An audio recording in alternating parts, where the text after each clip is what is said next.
तो ये लगातार मैराथन है। आज हम 10 बजे से लेके 3 सवा 3 बजे तक आपके साथ रहने वाले हैं। अभी हमने एक स्टॉक मार्केट का एक पूरा सेशन कंप्लीट किया। देश के 3-4 बड़े अच्छे एक्सपर्ट्स थे, सुलझे हुए एक्सपर्ट्स हैं। उन्होंने कई बड़ी कंपनीज को खड़ा किया, बड़े अच्छे एनालिसिस थे, तो उनसे हमने आज पूरा स्टॉक मार्केट का समझा। अब हम दूसरे सेगमेंट फिनटेक की तरफ बढ़ गए हैं और फिनटेक का पैनल भी मेरे साथ तैयार है। फिनटेक यानी कि भारत का ऐसा उभरता हुआ सेक्टर जिसके बारे में हर कोई जानना चाहता है। फाइनेंशियल टेक्नोलॉजीज, वो जमाने गए जब बॉम्बे स्टॉक एक्सचेंज के अंदर, भले आपने स्कैम 1992 भी देखी होगी, उस समय जब बोली लगती थी, वो जमाने चले गए। आज तो क्लिक अवे हैं। आज आपके मोबाइल पे चलते हुए, आप चाहे तो लैपटॉप पे, आप टैब पे, कहीं पे भी किसी भी टेक्नोलॉजीज का इस्तेमाल करके फाइनेंशियल प्रोडक्ट्स का फायदा उठा सकते हैं। और ये फाइनेंशियल प्रोडक्ट्स हैं, इसकी भी वैरायटी बहुत है। तो इसलिए आज हम फिनटेक पे एक स्पेशल करने जा रहे हैं। मेरे साथ आनंद अग्रवाल, जो कि क्रेडेंसीज के जुड़े हैं, उनसे हम बातचीत करेंगे। और ये डेट रिकवरी की एक कंपनी है जिनसे हम बातचीत करेंगे। मेरे साथ हर्षद चेतनवाला जी हैं, जो कि माई वेल्थ ग्रोथ के हैं। ये काफ़ी हद तक कैपिटल मार्केट से जुड़े हुए हैं। मेरे साथ प्रशांत सावंत है, एक बार हम इनसे पहले भी बातचीत कर चुके हैं और इनसे भी हम बातचीत करेंगे, कैटलिस्ट वेल्थ के हैं। और साथ ही साथ मेरे साथ अनुराग गर्ग जुड़ेंगे, जो कि निवेश.com के हैं, और उनसे भी हम बातचीत करेंगे। और मेरे साथ निमेश भी होंगे, जो कि लेट्स वेंचर के अंदर हैं, जो कि स्टार्टअप के अंदर फंडिंग को लेकर है। तो पूरा के पूरा एक्सपर्ट का पैनल इस समय मेरे साथ तैयार है और चर्चा को हम शुरू करते हैं। और ये बजट डिकोडिंग है, क्योंकि आज सैटरडे का दिन है। हम भी चाहते थे कि आराम से शांति से बात हो, ना तो स्टॉक मार्केट की चिंता हो, ना AUM की चिंता हो, ना कि ये पता लगे कि हमारे सिस्टम में कोई प्रॉब्लम आ रही है, बैकएंड टीम को हम डांट रहे हैं। ऐसा कुछ नहीं है। शांति से बैठ के मैम ने जो 1 साल की तस्वीर सामने खींची है देश के, उसको हम अच्छे से पकड़ पाए, अच्छे से समझ पाए। पहले आनंद, मैं आपके पास आ रहा हूँ और उसके बाद फिर हर्षद जी आपके पास भी आऊंगा, प्रशांत जी, अनुराग जी आपके पास, सबके पास पहुंचूंगा, निमेश जी आपके पास भी लौटूंगा। लेकिन पहले आनंद आपसे शुरू करते हैं। आपकी जो कंपनी है वो रिकवरी से जुड़ी हुई है। मैं पिछले 3 साल के ट्रेंड से आने वाले 3 साल के ट्रेंड के बारे में पूरा पता करूंगा, यानी कि 6 साल हो गए। पिछले 3 साल तक आप कैसे थे, आप कैसे जूझ रहे थे, मार्केट की तस्वीर क्या थी, और आने वाले 3 साल कैसे रहने वाले हैं। सरकार अपने आप से, खुद से ठेकेदारी लेके ये सारी चीजों को सॉल्व करना चाहती है। उन्होंने सरकारी बैंकों के लिए भी ARC बना दिया, जिसको टिपिकली हम बैड बैंक कहते हैं। तो पहले के 3 साल और आने वाले 3 साल आपके बिजनेस से जुड़ा हुआ कैसे रहेगा? हाय डिम्पी, शुक्रिया शो पे बुलाने के लिए। सो क्रेडजेनिक्स किसी भी लेंडर बैंक्स को हेल्प करती है बैड लोन्स या फिर कलेक्शंस में। जो भी लोन्स डेलिक्वेंट हो जाते हैं उसको रिकवर करने में। So they kind of help पूरे प्रोसेस को स्ट्रीमलाइन करने के लिए, डिजिटाइज करने के लिए, ताकि less of the manual efforts लगे, मोर ऑफ ऑटोमेशन यूज हो प्रोसेस में। दैट इज हमारा एम है, to help any bank lender जो भी NPA प्रॉब्लम से जूझ रहा है। जितने भी बैंक्स जो हम 3 साल पिछले सुनते आ रहे हैं कि there is NPA crisis going on, NPA is on the rise, this has been the problem. 2018 में we started this company with a thought कि हम NPA प्रॉब्लम सॉल्व करेंगे, देन एंटायरली कलेक्शंस प्रोसेस को हम डिजिटाइज करने लगे। So we have a platform जो हम बैंक्स को प्रोवाइड करते हैं, एंड वो पूरा कलेक्शंस उस पे हैंडल कर सकते हैं। That's what we offer to the banks. With this, ये जो बजट अभी रिसेंटली आया है, in this the entire focus is on the NPA. If you see, there is completely a bad bank concept which is being brought again. It was brought earlier as well, but uska revamp version, like ki how the banks can come together and kind of help each of these commercial banks or PSU banks to help clean their books, जो कि थोड़ा log हो गया है because of the bad loans there, and they would want to kind of have lesser amount, more of the capital to focus on the lending and not on the collection side. So collection though being important, it is very important for any lender की वो पूरे system को, पूरे lending system को ढंग तरीके से चला सके। So उसके लिए the entire focus of this budget is also towards the bad bank inception, and secondly recapitalization. So bank जो बजट में अनाउंस किया गया है कि there is about 20 billion rupees का रिकैपिटलाइजेशन इंट्रोड्यूस किया जाएगा टू हेल्प PSUs को to overcome the bad loans there. And oh, there is like in the bad loans, government is not participating with respect to equity. They are not participating in the formation of the bad bank, but they are encouraging the PSUs and the commercial banks to form a bad bank structure to help clean up the books, and they recover on behalf of the banks. तो हम लेकिन आनंद एक छोटी सी चीज मैं क्योंकि मैं खुद फाइनेंस से जुड़ा हूं तो मैं ये जानता हूं ये एक ऐसी प्रॉब्लम होती है जो कि कॉन्टिन्यूस प्रोसेस होती है। आप पुराने अकाउंट्स क्लियर करते जाते हैं, नए अकाउंट्स बनते जाते हैं। ऐसा तो है नहीं कि अब आगे चल के एनपीएस होंगे ही नहीं। ऑफ कोर्स एनपीएस होंगे, बट ठीक है, आपने कंप्लायंस बढ़ा दी तो एनपीएस थोड़े कम हो सकते हैं। ठीक है, आप मेरे को सिर्फ ये बताइएगा कि आपको जो रिकवरी की स्पीड है और जो सरकार ने पॉलिसी फ्रेमवर्क इस बजट के अंदर बनाया है, इससे आप बहुत अच्छे से खुश हैं या आप कुछ और भी सुनना चाहते थे? आपको कुछ पावर्स की कमी रहती है, जो पावर्स आपको और चाहिए? एक तो पहला पॉइंट। दूसरा पॉइंट, ये किस रेशियो में आगे एनपीएस की रिकवरी और एनपीएस का फ्लो रहने वाला है? क्योंकि ये बजट, क्योंकि आप मेरे को बहुत ना इनसाइडर टाइप दे सकते हैं, वो इसलिए दे सकते हैं क्योंकि आप मेरे को ये बता देंगे कि आने वाला भी ऐसे ही रहेगा सर, कोई फर्क नहीं पड़ रहा, आप कंप्लायंस बढ़ा दोगे लेकिन फिर अलग अलग तरीके से और एनपीएस आने लग जाएंगे। तो अगर आप वो इनसाइडर दे दोगे तो हम ये सब मार्केट वाले लोगों को भी बता सकते हैं कि एनपीए का बहुत बड़ी जल्दी जल्दी रिकवरी नहीं होने वाली। प्लीज। या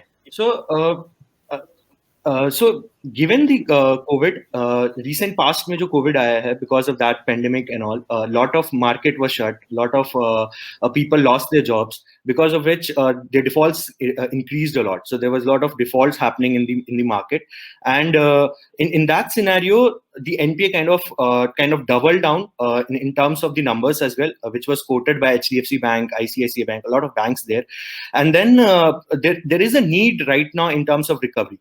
So एक तो कॉन्सेप्ट बैड बैंक का जो लाया गया है, that is true, that will help every bank in terms of collections, in terms of recovery, but at the end the government should also participate in it in terms of formation of the bad bank. They have left it I guess to some extent to the PSUs and commercial banks to kind of form their own setup of bad banks by coming together and then kind of letting them do the collections or cleaning up their NPAs or their books which has been rotten by these default accounts post 90 DPD.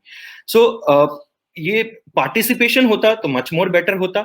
दूसरी बात, 20,000 करोड़ की जो recapitalisation लाई गई है इन PSU banks को revamp करने के लिए, I think that will help. That is very good move by the finance minister. I think she has done a good job on that part, and that will help any PSU bank to kind of overcome their books while able to take care of the collections on a better way, and then also focus themselves on the lending side as well. तो digital side, if we see last 2-3 साल में digital lending की बहुत अच्छी growth हुई है. In the 5 years there is a lot digital lending happening, which is an unsecured loan that banks rather kind of focus more on the secured loans, while the digital lenders or the fintechs which are coming in the market more and more are starting to focus on digital lending, where it is more of a CIBIL score return.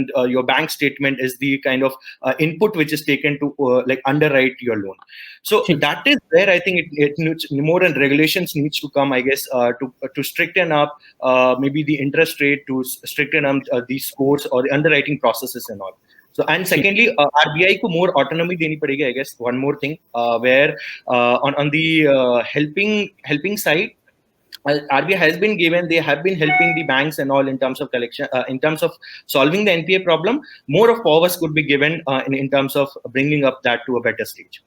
Of course, RBI को powers होनी चाहिए. खैर, खुद शक्तिकांत दास आजकल तो RBI के governor हैं, आपको मालूम है. पहले वो एडमिनिस्ट्रेटिव सर्विसेज में भी रहे हैं, तो सरकार के बहुत करीबी भी बताए जाते हैं और बहुत अच्छे से मैनेज भी कर रहे हैं, इसमें कोई दो राय नहीं है. बहुत ही सुलझे हुए एक अच्छे ऑफिसर भी हैं शक्तिकांत दास. आई थिंक उन्होंने अच्छे से मैनेज भी किया. एनी हाउ, मैं एक और आज के पैनलिस्ट पे आता हूँ. उनका नाम है हर्षद चेतनवाला, जो कि माई वेल्थ ग्रोथ से हैं. हर्षद, बहुत बहुत शुक्रिया. First of all thank you very much आज बजट पे सेशन पार्टिसिपेट करने के लिए. मैं ना एक आंकड़ा आपको दिखाता हूँ. पहले मैं एक चीज आपको दिखाना चाहता हूँ, फिर मैं आपके सामने आऊंगा. मैंने अपनी स्क्रीन को ना एक बार जरा शेयर किया हुआ, जरा FIs और DIs का आंकड़ा दिखाइए. DIs टिपिकली भारत के अंदर जो डोमेस्टिक इंस्टीट्यूशंस होते हैं वो हैं, और FIs जो बाहर से पैसा आता है, इसको हम टिपिकली हॉट मनी भी कहते हैं. अगर आप ये मंथली बेसिस पे देख पा रहे होंगे तो मई के बाद से नॉन स्टॉप सिर्फ एक मंथ अगर आप छोड़ दें सितंबर का, तो वहां पे आपको एफआईज की तरफ से बिकवाली दिखी, यानी कि एफआईज ने भारत में पैसा नहीं लगाया, वो पंप इन करते रहे। यही एग्जैक्टली फिगर मैं अगर डीआईएस के क्लिक कर दूंगा तो वहां पे अगर आपको तस्वीर बिल्कुल उलट होती हुई दिख जाएगी। तो डीआईएस के अंदर अगर आप देख रहे होंगे तो आप ऊपर सारी बार्स यानी कि टिल जुलाई से लेके अभी तक नॉन स्टॉप भारत में से पैसा निकला मतलब उन्होंने इन्वेस्ट नहीं किया, they are in the sale mode, net में वो सेल मोड में है। हर्षद, क्योंकि आप म्यूचुअल फंड से जुड़े हुए हैं, आपको तो बहुत अच्छे से है, कहीं कोविड के बाद रिडम्पशन का प्रेशर आया है, भारत को हम अंडरवैल्यूड समझ रहे हैं, ऐसा क्या है कि जो एफआईज तो पैसा डाल रहा है बट इंस्टीट्यूशनल के बेसिस पे जो दूसरा बड़ा हिस्सा है डीआईज, जिसमें म्यूचुअल फंड्स भी कहाँ होते हैं, उनका पैसा शायद बाजार के अंदर ज्यादा नहीं आ रहा, आप वजह बता पाएंगे? डिम्पी जी, सबसे पहले तो धन्यवाद हमें इनवाइट करने के लिए, और मेरा नमस्कार सारे अदर पैनलिस्ट को। ये बहुत ही इम्पोर्टेंट आपने सवाल किया है, और ये सवाल आज का नहीं है, सालों से है। जब हम किसी भी इन्वेस्टर मीट करते थे या फिर कभी भी हम किसी भी फोरम पे बात करते थे, हम हमेशा चाहते हैं कि भारत में जो है हम इंडियंस का पार्टिसिपेशन जो है स्टॉक मार्केट्स में काफी बढ़े। लेकिन प्रॉब्लम क्या हो गया कि जब हमने देखा है ना, जब मार्केट थोड़ी सी जब इम्प्रूव होने की कोशिश करती है, या फिर जब जहाँ पे हम समझते हैं कि इन्वेस्ट करना चाहिए, तब हम समझते हैं कि बहुत सारे लोग हम जो समझते हैं कि हम ये मार्केट जो है ओवर वैल्यूड हो गया है, ठीक है, और हम उसमें से निकल जाए, ठीक है। ये बैलेंस जो है हमेशा पहले से हिस्टोरिकली अगर आप देखोगे तो एफआईआईज के इनफ्लोस के तहत ही ओके हमारी बाजार में बढ़त आई है। तकरीबन लास्ट 4 साल में अगर आप देखेंगे जिम्पी जी, तो इंडियंस का पार्टिसिपेशन बहुत बड़ा है। लेकिन जब ये कोविड का सिचुएशन आया, तब एक पैनिक सिचुएशन जो होता है ना, वो होता है। बहुत से इन्वेस्टर्स ऐसे हैं जिन्होंने 2007 और 8 का जो लेमन क्राइसिस है वो देखा है, उन्होंने वहां से लर्निंग ली है। जब ऐसे बाजार गिरता है तो ये मौका होता है निवेश करने का, क्योंकि वैल्यूएशंस बहुत ही कम हो जाते हैं, ठीक है। अब जब फरवरी, मार्च, अप्रैल, मई, ये सारे महीनों में आप देखोगे तो it was a classic case where it was like बाजार वाज ऑन सेल। आप कहीं पे भी देख लीजिए, you can pick up stocks and invest, ठीक है। तो तब कुछ हम इंडियंस हम सारे इंडियन इन्वेस्टर्स ने इन्वेस्ट किया है, ओके। लेकिन जैसे ही जो रिकवरी जो आई, इतनी तेजी से जो रिकवरी आई, ठीक है, तो हमने उसको प्रॉफिट बुकिंग करके शुरू करना, ठीक है। अब what is happening is at the same time the FI have started coming in. I think there are two things. एक तो across the globe there is lot of liquidity. सारे गवर्नमेंट ने स्टिमुलस पैकेजेस अनाउंस कर दिए थे, तो liquidity काफी थी, और लिक्विडिटी वही मार्केट को चेस करेगी जहां पे पोटेंशियल हो। तो इसके लिए जो FI का फ्लो है वो कंटिन्यूस रहा है as soon as the different countries started announcing stimulus. आज जब हम देखते हैं, एक चीज मैं आपको एग्जैक्टली रियली सॉरी, मैं आपको यहाँ पे एक रोक के एक पॉइंट उठाना चाह रहा था। हम कब तक ये एफआईज के पैसे और एफआई से चलते हुए बाजार के ऊपर रहेंगे? एक ऐड बना देना क्या म्यूचुअल फंड सही है, ये अपने आप में सफिशिएंट है? क्योंकि देखो, आप म्यूचुअल फंड के अगर ऐड देखोगे ना, आपको एक ही ऐड याद होगी, म्यूचुअल फंड सही है, बस एक ही ऐड है जो कि म्यूचुअल फंड एसोसिएशन ने बनाई हुई है, ठीक। दूसरी एक बात, अब एसआईपी वाला जो हिस्सा है उसके अंदर कई तो ऐसे लोग भी थे या कई ऐसे जनरेशन भी है जिन्होंने बाजार की ना वॉलेटिलिटी को नहीं झेला। जैसे मान लो कोरोना वायरस के बाद आए, उन्होंने धीरे धीरे करके पैसा लगाया, या उससे पहले भी पैसा लगाया था, तो उन्होंने ना बहुत बुरा वाला फेज नहीं देखा एक बार मार्केट का। तो आपको ऐसा लगता नहीं कि बजाय एफआईज के प्रमोशन, एफआईज के टैक्सेशन या एफआईज ड्रिवन मार्केट करने की बजाय सरकार थोड़ा बजट में ये भी कह देती कि हम इन्वेस्टमेंट अवेयरनेस के ऊपर और बजट लेके आना चाहते हैं, हम और कुछ मैंडेटरी करना चाहते हैं, ताकि जो पैसा अभी बैंक के एफडीओ में पड़ा हुआ है या वो पैसा जो बैंक के सेविंग्स में पड़ा हुआ है उसको हम रूट कर दें। क्योंकि आप, हमारा तो पैनल ही फिनटेक का, ऐसी टेक्नोलॉजी इंडिया में आज भी अवेलेबल है कि अगर बैंक के खातों को हम सिंक्रोनाइज कर दें तो हम 24-24 घंटे के अंदर भी म्यूचुअल फंड्स के अंदर पैसा लगवा सकते हैं।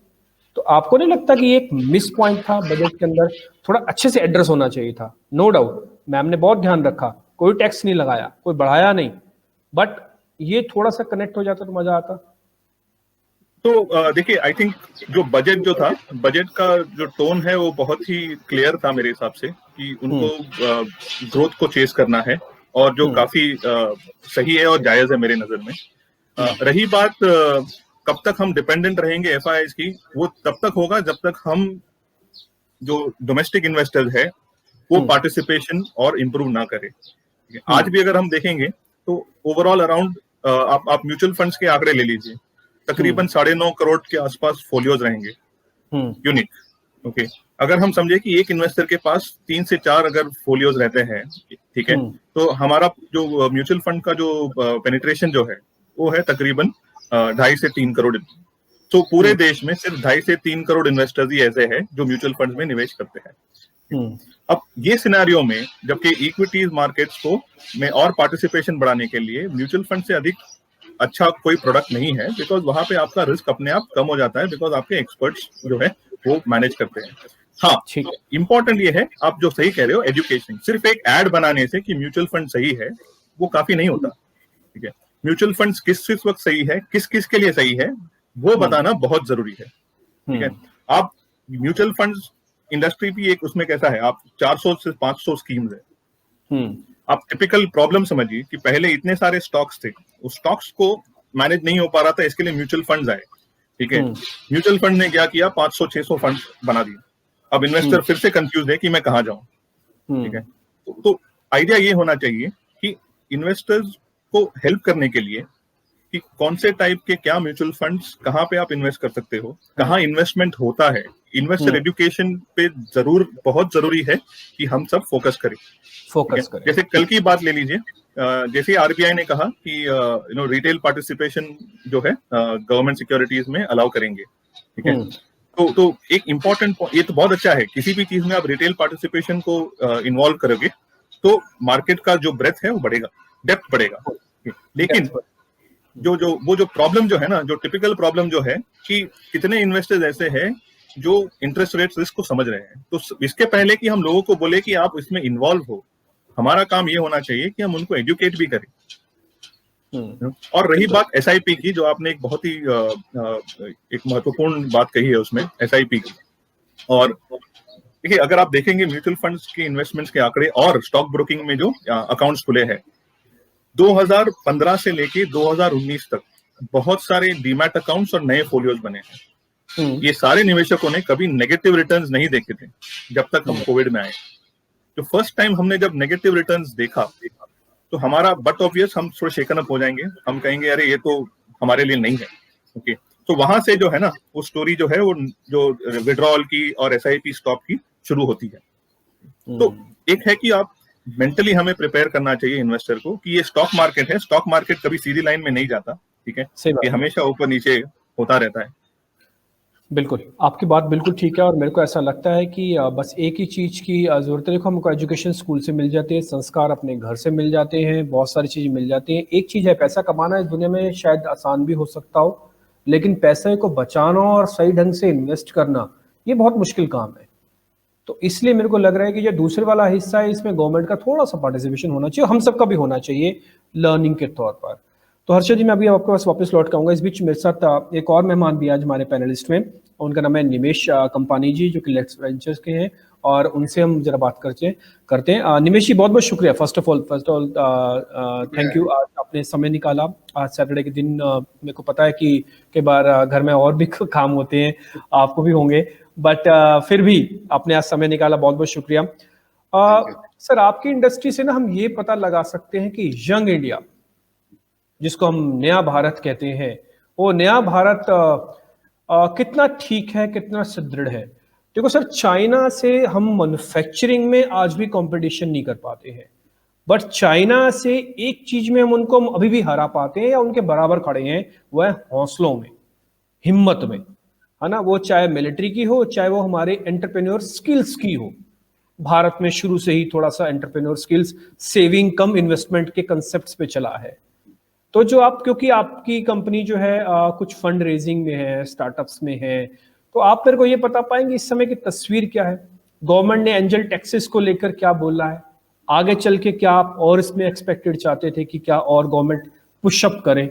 इस बजट में आपको क्या अच्छा लगा? जब मैडम ने ये बात बोली तो आपने ताली बजाई, या आप ये पूरे बजट सुनते सुनते लगे अरे मैम प्लीज ये बात तो बोल देते, ये बात तो बोल देते? वो फीलिंग आपको कहाँ पे दिखी? तो आप मेरे को जरा इस पूरे बजट का सार, समरी वो बता दीजिए आपके पॉइंट ऑफ व्यू से। Thank you Dimpy ji. So पहले मैं स्टार्ट करूंगा with China thing that you mentioned, right? So today if you see India is third largest in the ecosystem in the startup world, right? Okay, but अगर देखा जाए तो पूरी दुनिया में there are 600 plus unicorns, and India has only around 33 of them, okay? So we are just 5% of that ecosystem. So I think when you are comparing it with China, China has around 250 plus, right? So the gap is huge. If you look at it, in spite of India being number 3, the gap is huge because US and China are number 1 and 2. So I think over the next decade, right, we really believe that you will see a lot of unicorns coming out of India.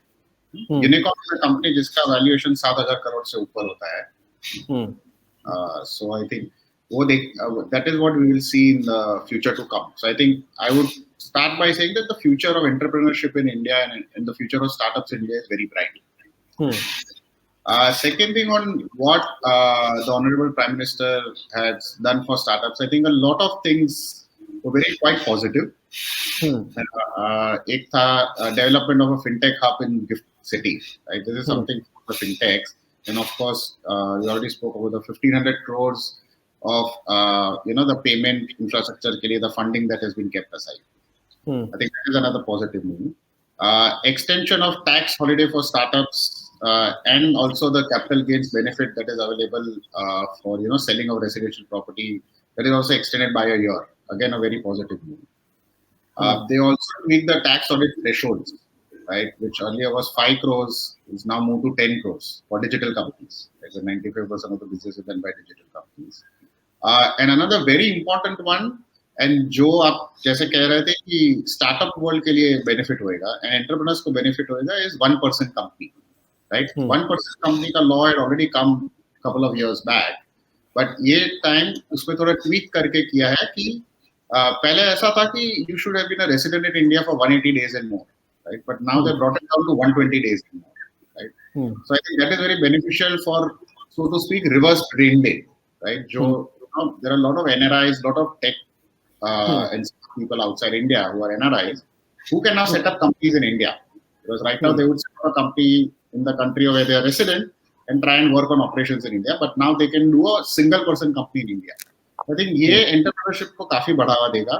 I think ये काफी positive move है, and I think that is what we support in what you are saying. एक चीज है कि आज की date में अगर मैं भी कोई बिजनेस खोलना चाहूँ या मेरी एज के कोई और बिजनेसेस खोलना चाहें, तो उनके पास ना जैसे फाइनेंशियल लिटरेसी इंडिया में कम है. जैसे आपको मैं पैसे दूं 1 लाख रुपया, किसी को भी 1 लाख रुपया दे तो 2-3 चीजें करेगा, या तो बैंक में पैसा डालेगा, या तो गोल्ड खरीद लेगा, या ज्यादा से ज्यादा कहीं और होगा तो छोटी मोटी कहीं उसको पता होगा तो म्यूचुअल फंड में डाल देगा. अब उसको ये भी मालूम कि गोल्ड की ETF भी होते हैं, अब ETFs भी होते हैं, उनको शायद इस चीज का भी मालूम होगा कि क्रिप्टो करेंसीज भी है आजकल आ चुकी हैं इंडिया में, आप अकाउंट खोल के उसमें भी काम कर सकते हैं, व्हाटएवर, जहां भी आपको जो भी देखना चाहिए, है ना? तो निमिष, मैं अगर मान लो आज ये कंपनी खोलना चाहता हूँ तो मेरे पास ना इजी एक्सेस नहीं है कि मैं स्टार्टअप हूँ एक कंपनी, मैं अपने अपने माइंडसेट में तो बोलता हूँ स्टार्टअप, बट मैं स्टार्टअप के जो बेनिफिट्स होते हैं ना वो नहीं मेरे को मिल रहे. मेरा इजी एक्सेस इसलिए नहीं है कि मेरे को ये नहीं पता कि मेरे को पैसा कहाँ से मिलेगा. अच्छा, मेरे को ये पता तो लग गया पैसा यहाँ से मिलेगा, लेकिन वो कैसे मिलेगा, कितना मिलेगा, मैं अपनी कोई प्लानिंग नहीं कर सकता. ये तो मैं जब शुरू कर लेता हूँ, बीच में फंस जाता हूँ, हाथ पांव मारता हूँ, तब मेरे को पता लगता है अच्छा स्टार्टअप्स के लिए तो पैसा रेज करने की कोई बात भी है.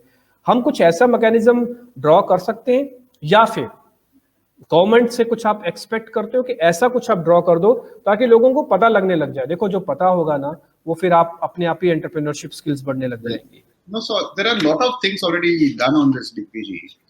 Obviously, a lot of incubators and accelerators in the country, right? They're also connected with the Atal mission as well, right? Okay. So a lot of startup ecosystem is enabled, and I think one of the very important moves that the government has recently taken, just before the budget, was setting up the seed stage fund with 945 crores. ये जो fund है, ये exactly आपने जैसे कहा startups के लिए है, early stage startups, and unko they will support, right? And already the Startup India and the DPIIT also has a lot of initiatives, right, which are out there in terms of funding support, in terms of infrastructure support, incubator and accelerator.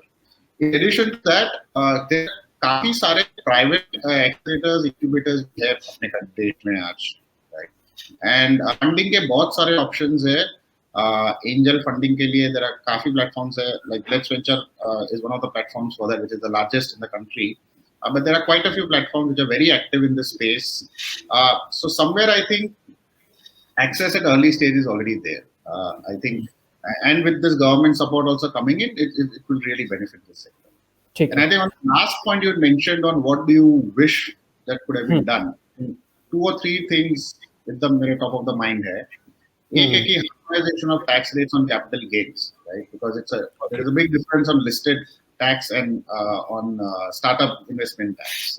I think वो एक harmonize हो जाए तो it will support the ecosystem. Second is the entire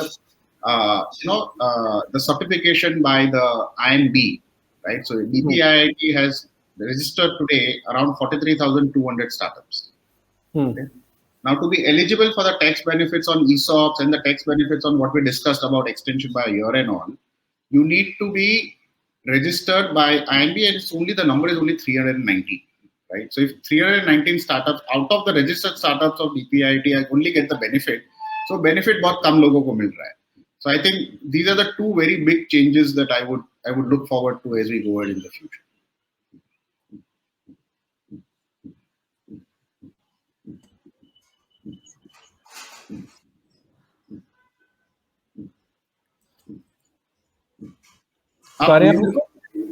आपसे ये question, हाँ, ये आप 10 में से कितने मार्क्स दोगे इस बजट को आपके पॉइंट ऑफ व्यू से?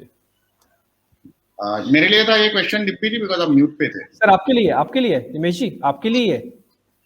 No, I think it's always so.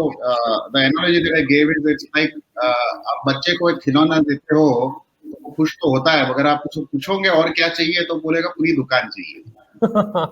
I think overall this budget is a very growth oriented budget and very beneficial. I think some of the steps for startups have been pretty good, and at an overall level I definitely give it a 10 on 10. Startups maybe I'll give it an 8. I think some more things can be done there. Exactly, मैंने 8 ही लिखा था. अगर आप नहीं बोलते तो मैं बोल देता. सर मैं आपके भी आपसे 8 नंबर देता हूं. आप बिलीव नहीं करेंगे, मैंने एग्जैक्टली यही लिखा होता. क्योंकि 8 तो निमिष जी नहीं बोलेंगे तो मैं खुद ही बोल दूंगा.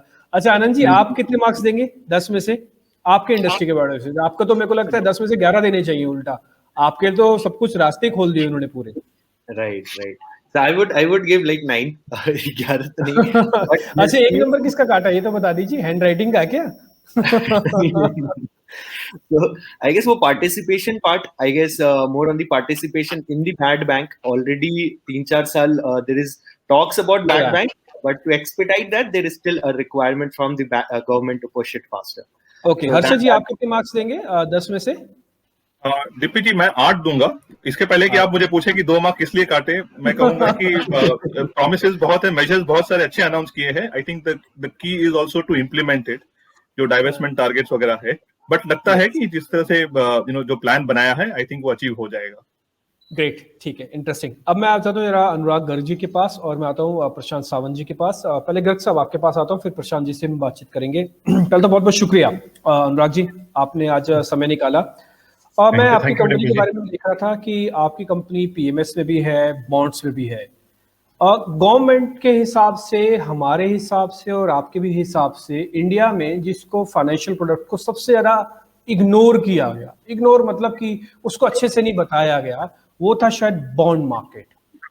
उसको इस बॉन्ड मार्केट को इंस्टीट्यूशंस ने तो बहुत अच्छे से प्ले किया, बट वो रिटेलर से दूर है. आज भी बॉन्ड का मतलब सिर्फ इतना ही होता है कि 8% का बॉन्ड और वो मेरी मैच्योरिटी क्या है. शायद इससे दूसरी या तीसरी चीज ना हम पूछते हैं ना बताई जाती है. क्योंकि आप इस डील आप करते हैं बॉन्ड मार्केट में डील, मैम का भी ऐसा मानना है, खुद आरबीआई गवर्नर ऐसा कह चुके हैं कि बॉन्ड मार्केट को फ्लरिश करने की जरूरत है. आपके हिसाब से इस बजट के अंदर जो भी अनाउंसमेंट्स हुई उसमें बॉन्ड्स को लेकर भी बोला गया कि इसको और एग्रेसिवली इस पे काम किया जाएगा. कितने खुश हैं और आप इस पे क्या कमेंट करना चाहते हैं? आपकी बात बिल्कुल सही है कि बॉन्ड मार्केट जो है वो रिटेल इन्वेस्टर तक अभी बिल्कुल नहीं पहुंचा है. और हम लोग ने जो बॉन्ड को इंक्लूड किया है, मतलब म्यूचुअल फंड हमारा मेन प्रोडक्ट था, फिर हमने रियलाइज किया कि इंडिया जो एक मार्केट है वो फिक्स्ड इनकम ओरिएंटेड मार्केट है, इसीलिए एफडीज में आप देखते हैं तो इतना पैसा बढ़ा हुआ है, क्योंकि जो माइंडसेट है वो इक्विटी ओरिएंटेड माइंडसेट नहीं है। माइंडसेट जो है इंडियंस का इन जनरल ये है कि मेरे को आप बताइए कि फिक्स रिटर्न क्या मिलेगा। तो म्यूचुअल फंड में भी जब हम बात करते हैं पैसा लगाने की, तो ये सवाल आता है कि अच्छा इसमें गारंटी है या नहीं है। और जहां पे हम ये बोलते हैं कि गारंटी नहीं है, मार्केट लिंक्ड है।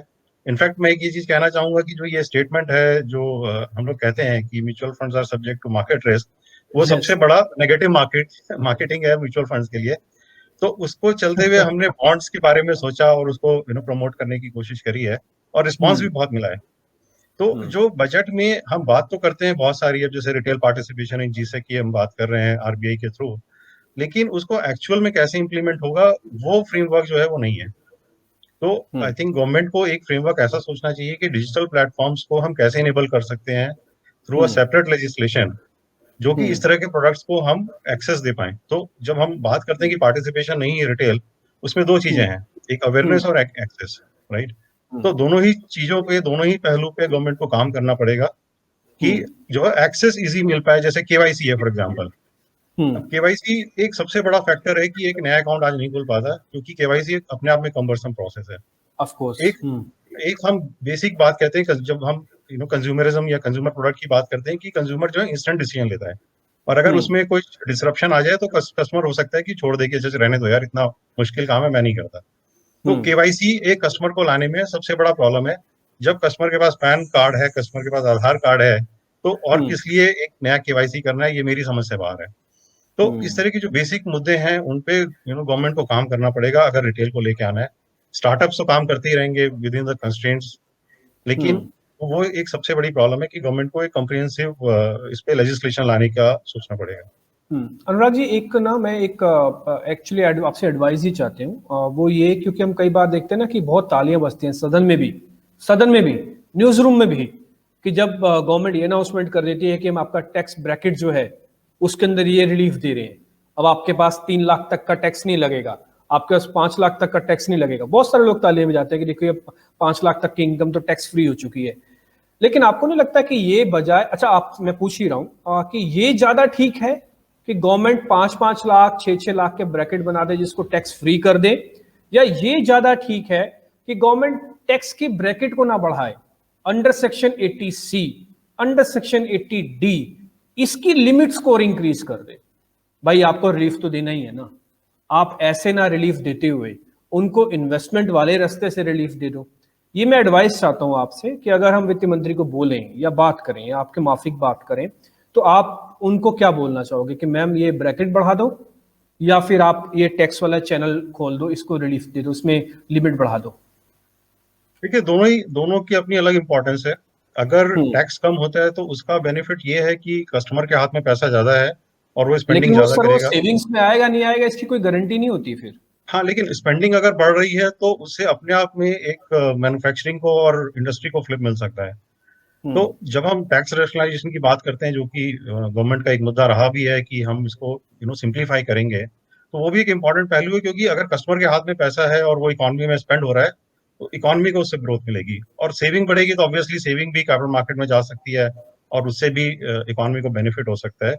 तो दोनों की अपनी इंपॉर्टेंस है। और लेकिन मैं बिलीव करता हूँ कि अगर हमें ग्रो करना है तो फोर्स सेविंग की जगह हमें जो है कस्टमर को पैसा देना चाहिए, और उसको चूज करना चाहिए कि वो पैसा कहाँ लगा सकता है, कहाँ लगाना चाहता है, और उसके लिए हमको easy access of financial products enable करना चाहिए। That is the right way to move forward. ठीक है, ग्रेट, मैं आपकी बात समझ गया, यानी कि जो तालियां बजती हैं वो ठीक ही बजती हैं, और आगे भी तालियां जो बजेंगी वो ठीक ही बजेंगी कि आप जब वो टैक्स के ब्रैकेट को थोड़ा सिंप्लीफाई करोगे तो। वो ऑप्टिक्स वाली बात होती है कि उससे रियल बेनिफिट कितना होता है, क्या होता है, वो एक डेफिनेटली क्वेश्चन मार्क है। गर्ग साहब, आने वाले दिनों में और अभी तक का बजट सुनने के बाद आप कितने मार्क्स दोगे इस बजट को 10 में से?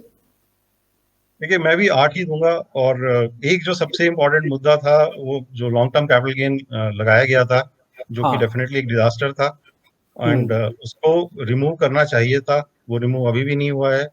ये मतलब कंप्लीटली जो मैं कहूंगा बड़े खुले शब्दों में कि इसका कोई फायदा गवर्नमेंट को आज तक हुआ नहीं है, क्योंकि मुझे लगता नहीं। आपको ध्यान होगा अनुराग जी, पिछली बार वित्त मंत्री ने ये कहा कि मेरे को आप 2 साल दीजिए, मैं LTCG से सबको प्रॉफिट कमवा के दिखाऊंगा, देखना आप सब LTCG के टैक्स देंगे। अब आप मार्केट लाइफ टाइम हाई हो गया, करीब 15,000 हमने कल छू भी दिया।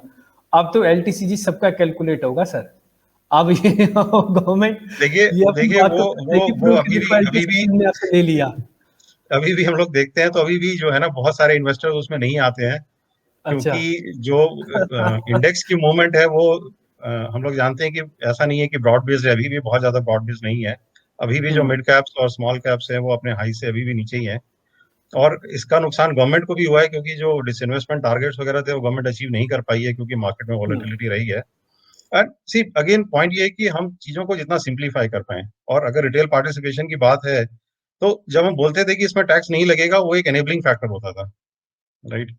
कि आपने बोला कि यार आपको अगर आप म्यूचुअल फंड में इन्वेस्ट करोगे आपको लॉन्ग टर्म कैपिटल गेन होगा, आपको टैक्स नहीं लगेगा, तो वो एक अपने आप में एक ड्राइव होती है, एक पुश होता है कस्टमर को लाने का, नए इन्वेस्टर को लाने का। और अब वो और कॉम्प्लिकेटेड हो गया, क्योंकि हमें दिखाना पड़ता है कि ग्रैंडफादरिंग वाला NAV ये है, एक्चुअल प्राइस ये है, तो उसमें आपका टैक्स बनेगा नहीं बनेगा, इट्स क्रिएटिंग अ कॉम्प्लिकेशन। तो बेसिकली अगर हम सिंप्लीफाई करना चाहते हैं, इन्वेस्टमेंट को लाना चाहते हैं और उसके इनडायरेक्ट बेनिफिट्स को का फायदा उठाना चाहते हैं, जिसका इकोनॉमी और गवर्नमेंट सभी को फायदा होगा, तो वो एक फैक्टर था जिस पे देखना चाहिए था। तो मेरे हिसाब से वो एक कमी रह गई है, बाकी otherwise budget was extremely good. ठीक है, डन। अच्छा सर, एक छोटा सा मेरे को आंसर चाहिए होगा, वेरी स्मॉल। ये जो डिक्लेरेशन के साथ कुछ एडवांस टैक्सेस का बोला है डिविडेंड टैक्स के अंदर, ये क्या है? डिक्लेरेशन का मतलब कि मैं पहले से बता दूंगा फिर मेरे को पहले से एडवांस टैक्स देना होगा क्या? ये एक बार अब ये है कि जब तक डिविडेंड डिक्लेयर नहीं होगा तो एडवांस टैक्स नहीं पे करना है, अच्छा। डिविडेंड डिक्लेयर होने के बाद एडवांस टैक्स पे करना है, तो थोड़ा एक प्रोसीजरल सिंप्लीफिकेशन है वो। म्यूचुअल फंड के एंगल से इनफैक्ट एक पॉजिटिव पॉइंट ये था कि जो यूलिप 2.5 लाख रुपए से ऊपर के यूलिप पे को उन्होंने म्यूचुअल फंड के बराबर ट्रीट किया है, तो वो एक उन्होंने जो एक एनोमली थी जो लास्ट बजट में आया था, जिसकी वजह से जो HNIs हैं वो म्यूचुअल फंड से निकल के यूलिप में जाने लगे थे, तो वो इन्होंने उसको भी फिक्स किया, तो उससे भी एक थोड़ा सा एक आप कह सकते हैं कि बेनिफिट म्यूचुअल फंड को मिलेगा। ग्रेट, ठीक है। अब मेरे साथ एक और पैनलिस्ट हैं, प्रशांत सावंत, जो कि कैटलिस्ट वेल्थ के हैं। प्रशांत जी, बहुत बहुत शुक्रिया, first of all thank you very much. और मैं आपका थैंक यू इसलिए भी एक बार दूसरी बार भी करना चाहूँगा क्योंकि आप काफ़ी समय से हमारे साथ पैनल पे थे, क्योंकि हमारा पैनल इतना अच्छा और इतना बेहतरीन था कि मैं आते आते आप तक थोड़ा लेट हो गया, इसके लिए माफ़ी भी चाहूँगा। प्रशांत जी, एक चीज़ मैं आपसे ये जानना चाह रहा था कि सरकार ने कहा है कि हम असेट रिस्ट्रक्चरिंग कर रहे हैं, यानी कि बैड बैंक्स बना रहे हैं। आपको, क्योंकि आप PMS में डील करते हैं, आप वेल्थ में डील करते हैं, तो ये अनाउंसमेंट इतनी बड़ी है कि बाजार जो भी चल रहा है और कोई कैपिटल गेन के पे कोई और टैक्सेशन नहीं बढ़ाए गए, ये सफिशिएंट है आपके वेल्थ के लिए, आपके PMS के लिए, आपके पोर्टफोलियोज के लिए, नए क्लाइंट्स को बताने के लिए, या फिर आपको कुछ और भी चाहिए था और भी सुनना चाहते थे आप? जैसा कि कुछ समय पहले कहा है, I think last time we spoke about it, one major thing missed out was LTCG। उस पे कुछ बात होती तो और अच्छा होता, but the best thing, I last time I told you that the market doesn't like surprises, so the status quo was maintained, that's why what was going on is continued. जो रैली चल रही थी, अगर कोई भी surprise आता तो वो वन साइड डाउन हो जाता, बिकॉज कोई सरप्राइज नहीं आया, वो जैसा है वैसे चलते गया। In fact if you see, fiscal deficit came to around 9.5, which was expected because of the pandemic, but उसके सामने एक safe approach लिया गया, which is the forecast where people were expecting 4.5 has been kept realistic to 7.5, which is okay. उसके बावजूद भी market ने उछाल लिया। वो क्यों लिया? सिर्फ एक ही वजह है कि जैसा था वैसा रखा गया। Second thing, I think we spoke in the last section that we expect more expenditure on the infrastructure side, because that is what is growth all about, और वो उन्होंने किया। तो ये सारे, आई थिंक मेरे हिसाब से ये सारे मार्क बहुत सही तरीके से किए गए, so definitely it has been a growth oriented budget from my end. Interesting. अच्छा सर, ग्रोथ ओरिएंटेड बजट है, कोई सरप्राइज, नेगेटिव सरप्राइज कम से कम नहीं आया, फिर भी आपको पोर्टफोलियो चर्निंग की जरूरत पड़ेगी क्या? ये पोर्टफोलियो चर्निंग आपको करना पड़ेगा। मैं पोर्टफोलियो चर्निंग का वर्ड इसलिए भी इस्तेमाल करूं, मैं सीधा नहीं बोल सकता। क्या आप पोर्टफोलियो चर्निंग का मतलब ये मैं जोड़ूं कि सरकारी कंपनीज को आप वेटेज दे दोगे? सरकार की नीयत, सरकार के काम करने के तरीके और सरकारी कंपनी की बैलेंस शीट, इतना ट्रस्ट है कि ये वैल्यू बाय है सारी की सारी? सारी की सारी तो नहीं, बट डेफिनेटली 3 चीजों में मेरा ध्यान है। एक, अगर आप देखो तो सबसे मेरा जहां ध्यान था, मतलब हम ग्रोथ देखते हैं, हम बिजनेस देखते हैं, बट एक बेसिक रिक्वायरमेंट होती है फूड एंड वाटर, तो अगर आप उसमें देखो तो जो जल जीवन स्कीम है उसमें बहुत ज्यादा इन्वेस्ट किया गया है। सो कंपनीज लाइक थर्मैक्स है, वाबैक है, इसमें बहुत अच्छा इन्वेस्टमेंट का अपॉर्चुनिटी है।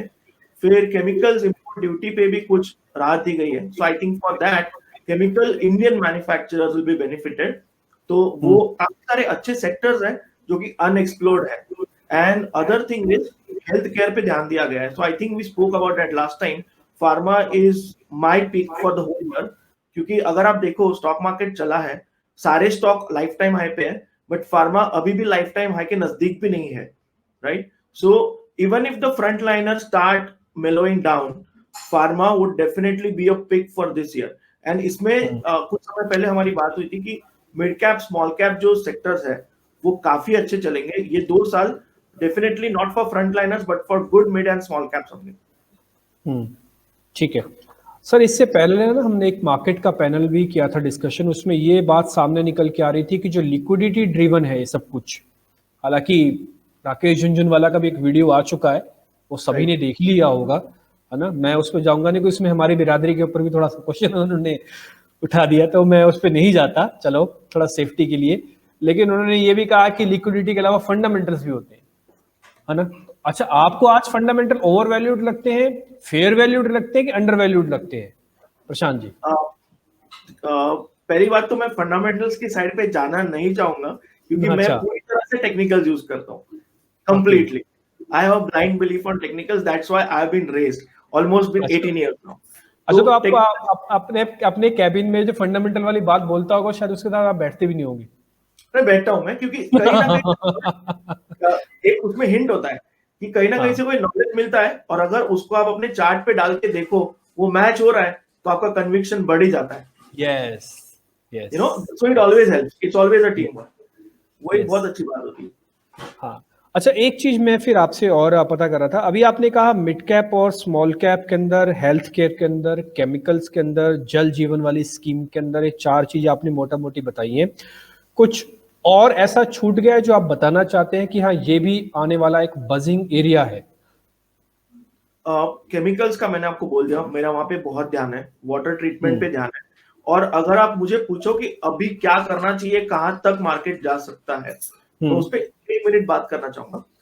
जो मेरा टेक्निकल नॉलेज है उससे मुझे लगता है कि अगर मुझे सेल करना है तो क्या मैं 15,000 पे करूंगा? मैं नहीं करूंगा। क्यों? क्योंकि हर कोई करेगा, हर एक को मन होगा कि 15,000 से ऊपर जाएगा क्या, तो मैं थोड़ा ऊपर लेके जाऊंगा, 15, 200, 300 तक मैं डेफिनेटली लेके जाऊंगा। अगर मैं एक स्मार्ट FII हूँ, वहां से मैं सेलिंग चालू करूंगा जहां पे लोग ट्रैप हो।